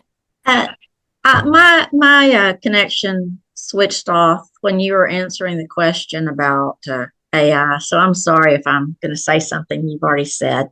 But as some of you know, I've had really bad experiences with AI and the transcription where something called hallucinations takes over when someone's using AI and the entire story is lost. So it's not just a few words that are changed, but the entire document. It might start out the first two sentences correctly, and then it may not even use that freedman's name and what was happening with that freedman. It just makes up a story. So, and then apparently whoever saves that document didn't read it to see if it really and truly matched. So you have to be really careful with the AI and not to just destroy, frankly, the original document. Yeah, totally agree. Thanks, Jenny. There's also a funny comment about AI being used in the chat, and someone got ridiculous, very wrong answers based on AI. So, absolutely, you can try it and see what happens because it's probably going to be wrong and might give you a giggle. All right, we're going to take a pause for our brains for a moment, and I'm going to pass the mic over to my colleague Tara to run us through a Smithsonian speed round for your brains to relax and just have fun for a moment. Somebody was fixing the house. All right, Tara. Hey, everybody. Hey, can you hear me? Yes. Okay, pencils down, everyone. Pencils down. We're gonna have a little fun. Not that this hasn't been fun. This has been so much fun, and appreciate all the information you've shared so far. But we're gonna do a little quick trivia round here. So if you would go to Menti, just like you did before, all of these questions are on Menti, and I'll give you all lots of time to think them over. So, all right, first question, and this is for you all too. First question. Which of these items is not found at the National Museum of American History, one of the Smithsonian's in Washington, D.C.? Is it A, the costume worn by Xena, warrior princess? Us 90s kids are very fond of Xena.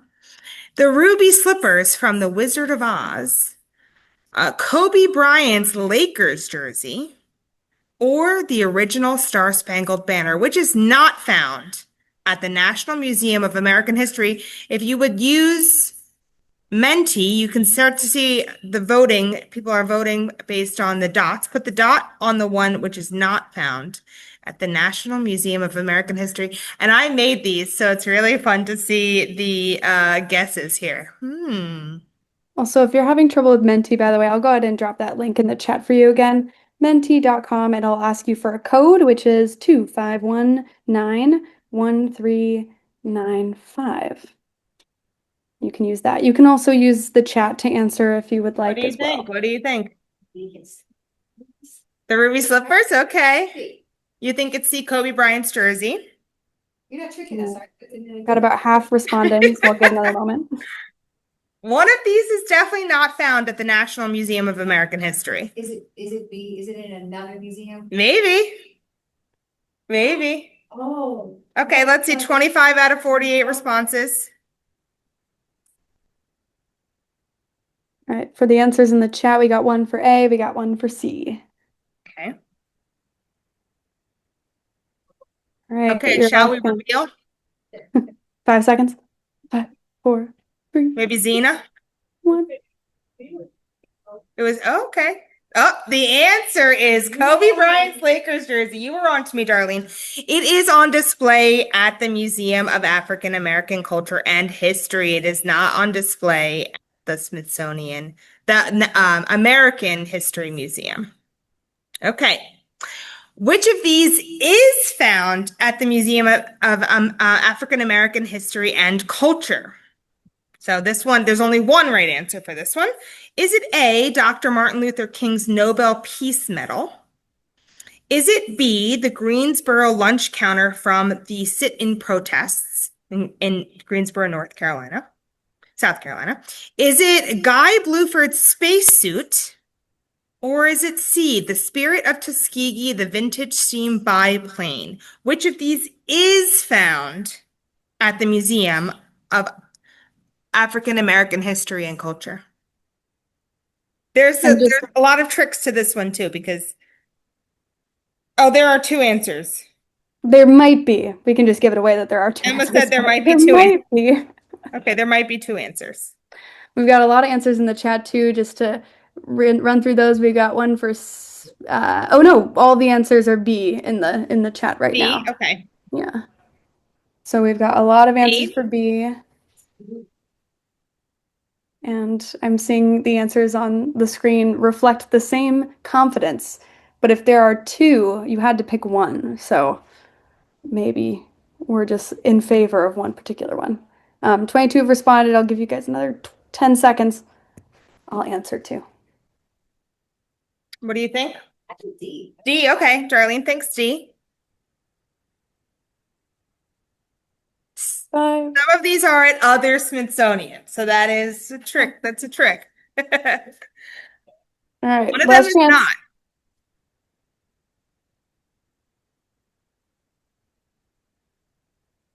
Okay, are we ready? Yeah, let's do it. Let's reveal where these are. Oh, okay. So the first one is at the King Center in Atlanta, Georgia. The second one is at the American Museum. Is at the Both. National It's Museum. at two different Sorry, museums. Go ahead.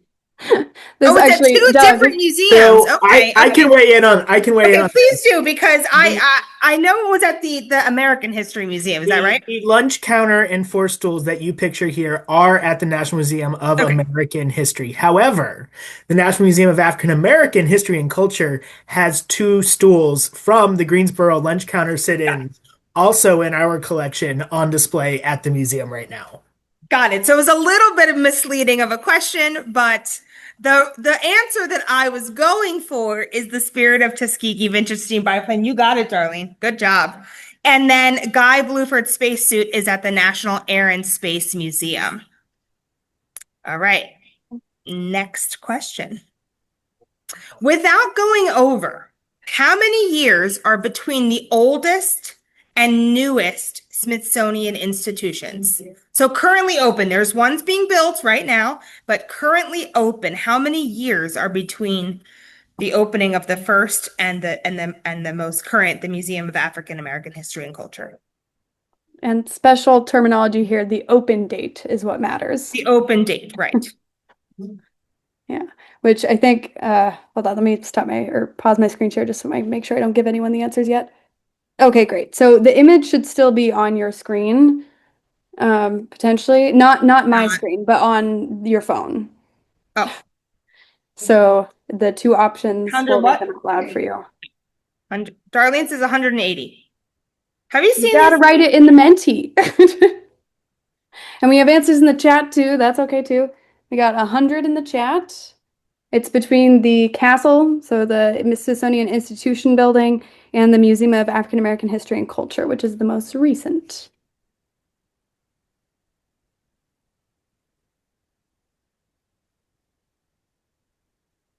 I mean, I don't know if I can sing the Jeopardy theme song. Probably get copyright issues. Don't get us taken off of YouTube. Right, I know. All right, final answers going in. 26 of Don't you. I want at Google least. and don't Google these. Okay, no kidding. 1,500. Wow. Uh, I think they may have been 150. we'll pretend you meant 150, whoever did that. Okay, ready? All right, let's share. Oh, wait, let me look through to see who's closest. All right, we do have someone who's very close, so this is great. And the answer is 161 years. Well done. Well done. Which is different from the date in which it was decided to have these museums, right? Doug, do you want to comment again? Yeah, sure. So it's 161 years between the buildings, the actual museums themselves being open.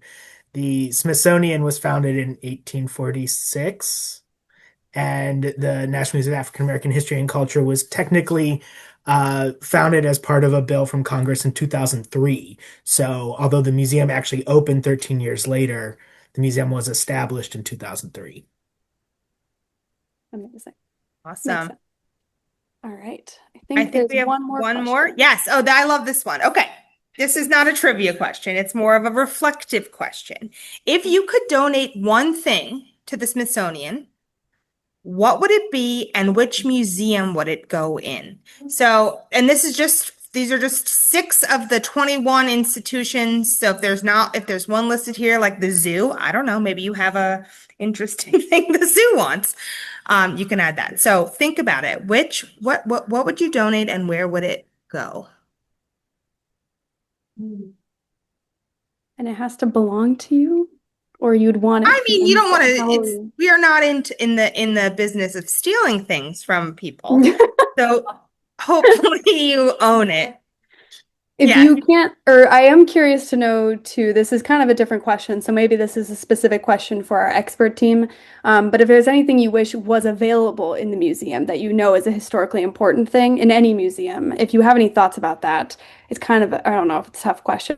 Interesting to me, Yeah, but I can't think and yes, about an let's answer. preference this also. Don't just start sending things to the Smithsonian, please. They don't want that. They don't want that.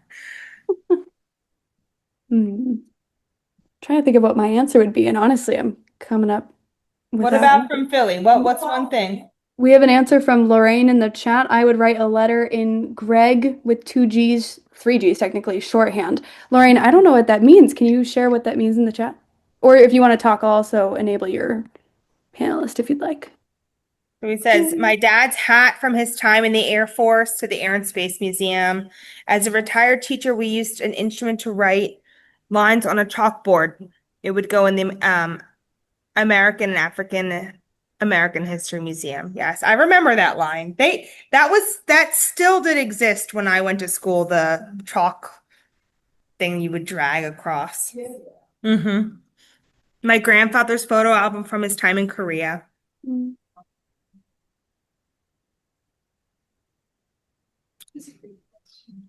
Well, and think about it. You never know, Yeah.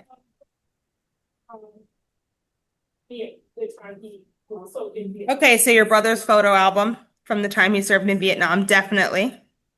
Photos of my Native American ancestors. I'm sure the Smithsonian already has Beanie Babies, but that's my prized collection. They're gonna make you a millionaire one day. Exactly, Doug. I've been waiting for many, many years. Gotta take care of those tags. I have my tag holders. There's some that have never been played with. Oh, we have Trying an to answer sound from like Doug Ryan has too. some Beanie Babies at home. To follow up on the Greg shorthand, Lorraine was a secretary long ago, and most secretaries had to do shorthand and type fast. So Pittman's or Greg's was the thing. I could do shorthand as fast as a person could talk. That's awesome. Okay, very impressive. That's a way to preserve. Yeah, I love that. Yearbooks from my high school's American history. Wow. Okay, I'm thinking about my yearbook pictures. I'm like, I don't want that in a museum. I don't know about that one, but good for you, My Amanda. Tamagotchi. Your talk. Early family movies from America to help preserve how communities changed over time. Absolutely. Oh, changed the game when we had. Absolutely. Yeah, family movies for sure.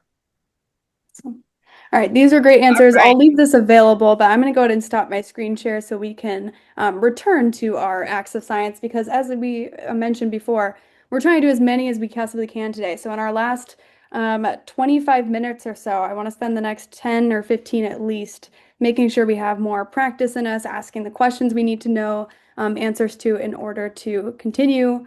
And then we'll close you all out for the day so that you're ready to do this on your own. Emily, can I send it back to you for more practice that I'll comment on? Totally. And let me, while we were answering trivia questions, I figured out what this signature said and wanted to share one of the strategies that Doug mentioned earlier for doing that. I did want to call out really quickly, we got a question in the chat about how to transcribe while you're working with us. You're going to go to transcription.si.edu/Freedmen's Bureau, and that's going to pull up all of the Freedmen's Bureau projects. You can pick one from there, pick a page within that project, and get started transcribing. I'll also say that if you feel like you could use a refresher on how to transcribe, our tips page has a 10-minute orientation video here that'll walk you all the way through how to create an account, how to find a project, how to get started, and what to think about as you're transcribing. So that can be helpful too once we've signed off for the day. So this is the same page I was working on earlier. I at first had some trouble reading this last name down here. So we've got what this letter said at the end of the day is, I have the honor to state that all the repairs specified and ordered for Miss Walker's school rooms have been made. So sending a little update that the school room was in need of repairs, and now those have been completed, right? These duties have been attended to, and more than was specified and ordered, with as much help me out with this. Chime in the chat. What does this say? Something and dispatch as the circumstances of the case would have admit of, but I don't know if that makes sense. Let's see. But the lack of the stovepipe caused a delay in putting her more private rooms in order, which has now been remedied, I trust, to her satisfaction. It shall be my pleasure not only to obey all such orders, but to render all needful aid and something else to Miss W and all others here. So you can see I have some more. Yeah, are people weighing in? Help me out. We got promptness in the chat for that one longer word that starts likely with a P. Love that. That's very good. I think Thank you, that's Jen. correct. And you can see, for anyone who is staring at this and saying, in what universe? One thing that we're seeing at the end here is this looks like, a first look to my eye looks like a lowercase p, right? A lot like this one that we have here. But this is a double S. Folks have been calling this out in the chat a little bit. So a more kind of archaic form of handwriting, really common in the 19th century, was to do that long S that goes above and below the line when you have two S's in a row. So we're actually seeing like a big long S and then a little s here. So anytime you're looking at a word and you can't quite figure it out and you think, what is that F doing there? Or what is that P doing there? That's a good clue that that might be a double S. So I'm going to transcribe it just like that. So all the promptness and dispatch as the Hey, circumstances. Emily, can Yeah. you talk about the sign that you see between promptness and dispatch and how, what that is and how you would transcribe that? Yeah. Totally. So you can see this here is basically an ampersand. And we've got a lot of examples of it. We've got one up here. And everybody, I mean, just like today, if I were to ask all of us to write a little and symbol, we would probably see like 10 different versions that look totally different from each other. So that's true in these documents as well. So sometimes you might see something kind of weird. You'll remember up here I said, I don't know, something's here. I'm not sure what that is yet. And then as we got down, it does look like it's repeated, repeated, repeated over here again. And I do think that this is an ampersand. And so you can transcribe that as an ampersand. This. You can also transcribe it as and. Either one is communicating what was intended by that symbol. And as I was saying that, actually, down here, I thought this was stove and then a weird arrow and pipe, like instead of a hyphen. But now I think that was probably an ampersand too, stove and pipe. Although that's a slightly weirder way to say that than stovepipe. So I'm going to put that there for now, and we'll see what the next transcriber has to say about that.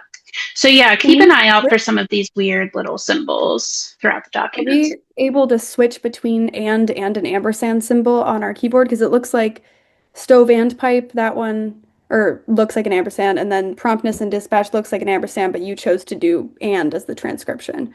So does it not? Yeah, so it would probably be better for me to be a little bit more consistent, but I think we don't have a strong preference for whether it's an and or an ampersand. Do you want to weigh in about that, Doug? Which one would you prefer to see here?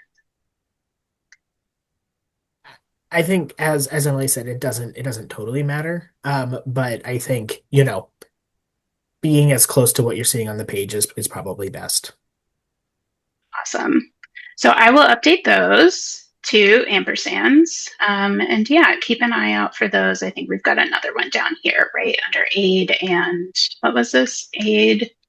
That's actually one that I didn't figure out. So here's another one that you can help me with. I think this is like an MENT. I'm not sure. So weigh in the chat with this one. But what I really wanted to call out is down here at the bottom, we have very respectfully, your obedient servant, OBT, SVT. If you're a Hamilton fan, that's like stuck in your head for the last however many years. Your Yes. obedient servant, you'll see that a lot in the records, right? And then we've got a signature here. And I knew this was E and G. And after I stared at it for a while, said, maybe Townsend, let's find out. Earlier, Doug mentioned that oftentimes on these types of letters, we can even see kind of like ghostly through the scan on the other side that there's something written on the other side of this page, right?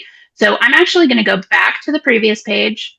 And what we'll see here is that this is the outside of that letter. So this letter has been folded in three. And this is called an endorsement. This is basically an artifact of the filing and forwarding system that the Bureau used, right? So receive a letter, read through it, fold it up in three. The agent would write a little summary of what the letter was about, who it's going to next, and that would appear here on the outside of the fold. So that's what we're seeing here. And earlier when Doug said, things will be appearing in a different hand here. They might be a little bit clearer, but it'll definitely have the names that are associated, some of the high level stuff. And really quickly, I was able to zero in on Townsend, E, G. And here, at least to my eye, this is much clearer and much easier. I mean, I was able to confirm that I had that right here on the letter. So totally different hand. Looking at different examples of things in the same hand can be enormously helpful, right? So every time we see one of these little symbols, it might be confusing until you start to spot the pattern of them across the document and they make sense. But also sometimes comparing the same content into different hands can help you feel more confident as well. So don't be afraid to like step back and away from the page that you're working on. Look at the one before, look at the one after, skip around a little bit. When I have a like place name, for example, that I can't quite figure out, I'll often do a Google search. I'll just type in my guess. And even if it's really bad and nowhere close, sometimes the suggested search results will get me a little bit closer to where I can verify it. So yeah, don't be afraid to step back and try a couple of different strategies to figure things out. So since I have so many question marks and guesses still in here, I've got 1, 2, 3, 4. I'm just going to save my work. I've gone all the way to the bottom of the page, and I think I've captured everything here, except that I have some things that I wasn't able to figure out on my own. So I'm going to click save. I'm going to find another page to work on. This is going to capture my work. Maybe somebody here on the call is going to pick this up where I left off and say, these are some really obvious, obvious errors that Emily made, and I can help her fix them. So, Emily, before we look at any others, can you tell us, because we talked about at the very start, seeing our own progress, so in our own accounts, how would we Yeah. be able to tell our awesome impact on this project? And maybe that can also help us know how many pages maybe us as a group have done together today too, from your end anyway. Yeah, totally. So when you're ready to kind of take a look, or at any point when you're wanting to look back on your work, we have a section in your account called My Work. So if you are logged in, like I am right now, you will see this, My Work, up here in the upper right-hand corner in this black bar. I'm going to click on My Work.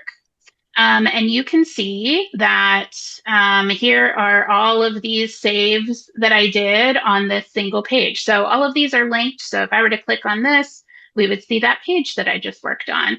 And we can see all of the pages that I have ever worked on here on this page. So we can see how many pages I've transcribed. This number is dwarfed by some of our heavy transcribers on the line today. All of the pages I've ever reviewed, all of the projects that I've ever worked on. And again, this is a full kind of accounting of every action that you have taken on the site.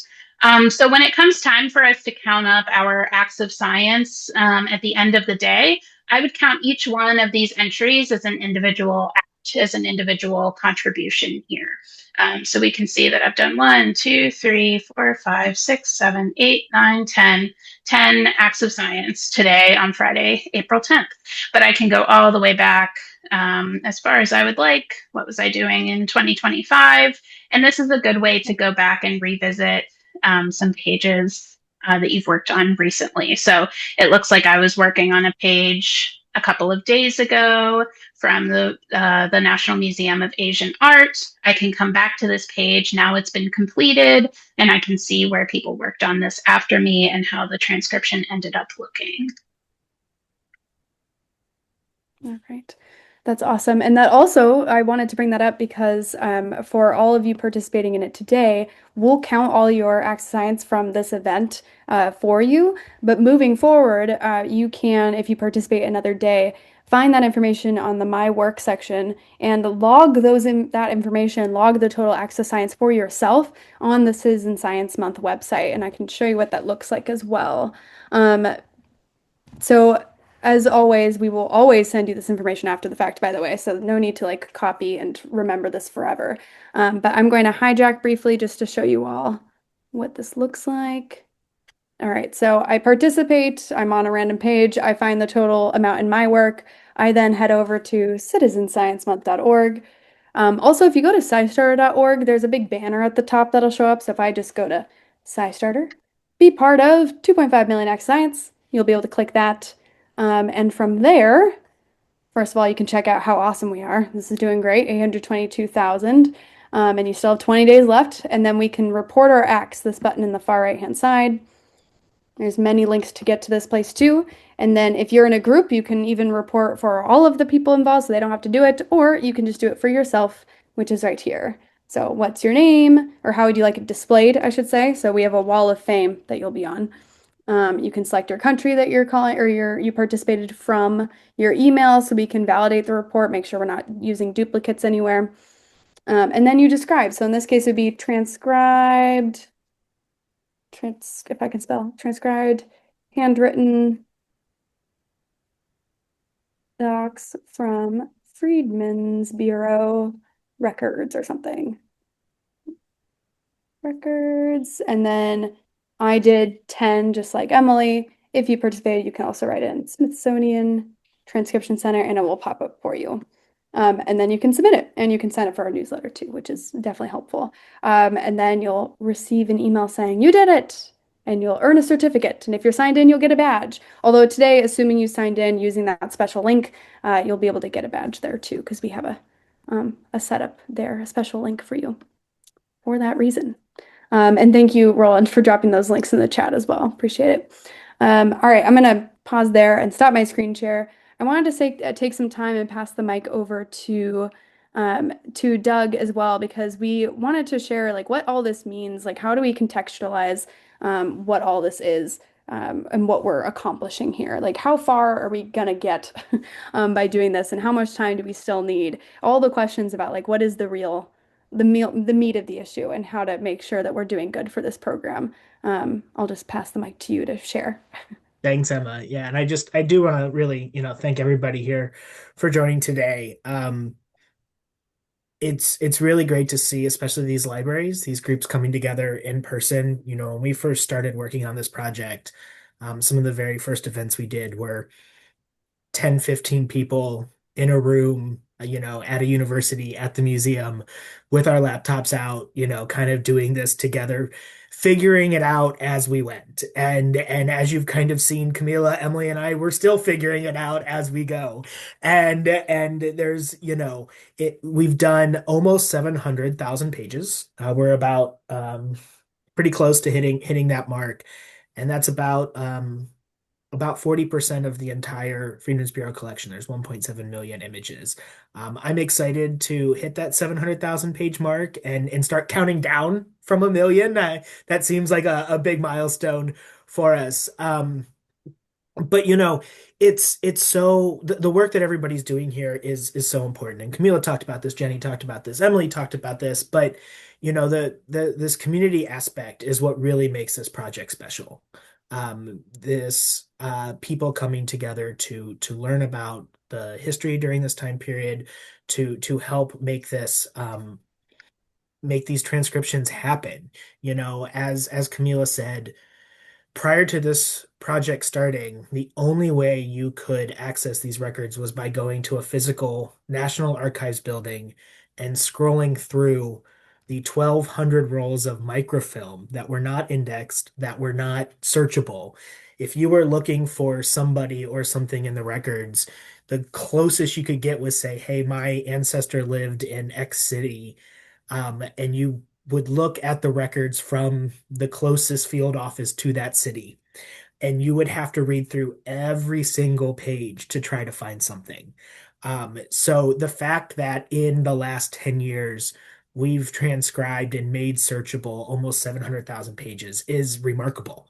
It is. We've already seen discoveries from family members individuals who have found family members in the records, from scholars who are discovering all kinds of new data from these records. We often talk about the genealogical, the family history aspect of this. It's so extremely important.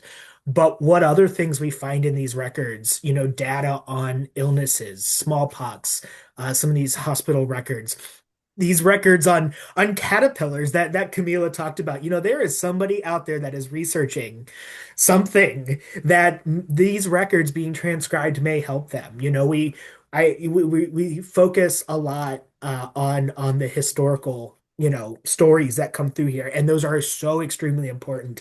But there really is something for everyone.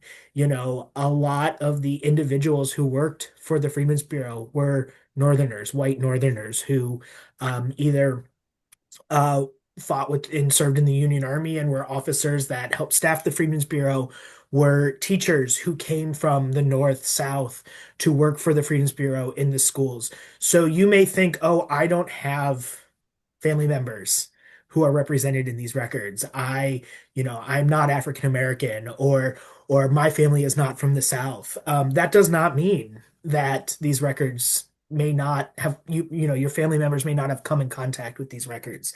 And if they haven't, it still doesn't mean that these records aren't important to the history that we have, that we're still discovering. We know that as every record is transcribed, it's helping us learn more and more about this time period, about the fraught time that was, Reconstruction, where these formerly enslaved individuals were, you know, doing the best they can to become full citizens, given the restrictions that were placed on them by, the individuals around them and the federal government at times. So, all this to say that, just the work that everybody's done here is just so, so, so important. Transcribing is great because it can happen anywhere at any time. It's great that you joined us here today, but we encourage you to keep doing this after this time is up, to share this with your family and friends. If you find interesting things in the records, please, please, please reach out to us. Maybe Emily can put the email address in the chat here. We love to hear from individuals, whether you found an interesting story or you have questions. That's always really important. I'm going to do some really quick mental math, looking at some numbers here. It looks like in the last 2 hours, um, we've had over 50 new people register for the Transcription Center, which is amazing. And we've completed over 40 pages. And as you've seen with how difficult those pages are to transcribe, that really is impressive. So I know Emily will be following up with Emma on the individual hits that were done, but these numbers are really great to see, and I just want to thank on behalf of Emily and Camila and the Transcription Center and Smithsonian teams here, just thank all of you for joining today and working on this project. Thank you so much, Doug. That's so good to hear too. I'll keep note of the 40 pages. Like I mentioned before, if you were a part of this, you'll be counted as attendees to those acts of science of 40 pages, which is not the acts of science. That's just the pages. The acts of science will be that times however many saves within those pages. So be aware that we'll record that for you. And moving forward, please tell us how many acts of science you're doing for all that after the fact. I mentioned in the chat that we would take a group picture. So for anyone who is still here, I'm going to start adding or making notes to make all of you panelists. You are not required to do so. It does ask if you want to, so you can deny it if you'd like to. Apologies if I hit the button multiple times for you. But if you would like to join us for the group picture, you will now be allowed to. And then we'll close out just to share where to find that link to do the participant survey after being a part of this, and then we'll send you on your way to do more on your own and to continue to ask questions as you need them with our blog post to help you do all those things. All right. This might take me a moment because there are quite a few of you in here, but thank you to those of you who are joining us. Yay! Oh, look at the Living History Farms group. Hi. It's so exciting seeing these groups. Amazing. Yeah. Are our Philly folks still in here? Oh, what happened to my screen? There you are. Hi. Promote. Oh my gosh, I'm probably hitting people multiple times, so I'm so sorry if you either have to keep declining me or you're just confused. Okay, here we go. Halfway through, probably. We can have up to 100 panelists, so we're gonna get there. A lot of names. Oh, just an FYI, for all the folks who are in here who are SciStarter ambassadors too, I know your names. I see you. Thank you for joining us for this. It's been nice to have you on board to now be the experts to talk to the rest of your community too. And for our not a real prize winner, unfortunately, sorry, Tasha. But if you do the survey, you get put into a lottery for the prizes. So feel free to do that later. But thank you for answering correctly for the museum start time. Okay, I'm probably going to end up hitting people multiple times. If you have not been requested to become a panelist and you would like to be, feel free to drop a note in the chat so I can see if I missed anyone specifically. Okay, nothing in the chat so far. Yell at me if it is the case. Okay. All right, I'm stopping there because I'm assuming that's because it was a no-go for some of you. Hopefully you all have cameras if you're on too. Okay. Let me try one more. Who's listed as a library? All right, if you are on, please turn your camera on so we can take a group picture. Roland's gonna take the picture for us in a moment here. Ooh, Lorraine, yes, I did want to answer those questions or say them out loud. So let's cover those once we take this picture. No panelists yet? Okay, let me ask you. Okay, it should show up now, Lelia. And anyone else need it? Last chance. Ah, okay, that was your last chance. My friends who are on here too with us, Ruby, Kyla, and Valerie, if you're able to use your camera, that'd be great because now we just have your names. Oh, yay! Hi, Ruby. Awesome. I'll give you a couple extra seconds, and then I'm gonna count you down too, because then. Oh, okay. Oh, yes, and please email if you do have any extra questions. We'll put that in the chat. Okay. Awesome. All right, my two others, I guess we just won't. All right, smile, everyone. 3, 2, 1. I'm loving these groups. Good job, y'all. All right. Okay, I think we got it. If your face is hurting. Amazing job, everyone. Thanks for joining us. We have another of these sessions, so if you just want company while you continue to participate, feel free to join us later today as well. There's a second session you can join, or join all of our other ones. I'm going to go ahead and share a screen for our survey. If you're willing to take it, we'd love to see it. And then you'll also be put into the lottery for prizes. So please do. That would be great. And for that last question that was not answered, sorry about that. Let's bring that up because I would like to. Where did it go? There you are. Oh yeah, it was about identities within the Freedmen's Bureau records because the formerly enslaved folks were often broadly referred to as African American, but they don't necessarily all come from Africa or use that identity term. So we were curious about how we're using these records to also not overgeneralize these identities. If either of you have comments about that. Sure. African American is a modern term that we use, but at the time, people who were enslaved in the United States were either directly or several generations removed from West Africa or Central Africa. Um, in the Freedmen's Bureau records themselves, you'll see people identifying as being Africans themselves. But the terms that were used at the time are not terms that we would use today. And so we don't refer to people the way that they would have been referred to in the 19th century. So for that reason, that's why we use African American. We don't use those older terms to avoid being offensive. For other groups of people who are identified in the records, they're going to be identified by their name and by their ethnic, national affiliation. So if there's a Frenchman, they will be identified as such. If you've got someone from the Cherokee Nation, they'll be identified as such. So it's case dependent depending on who's walking into the Bureau office that day and where they're walking in from.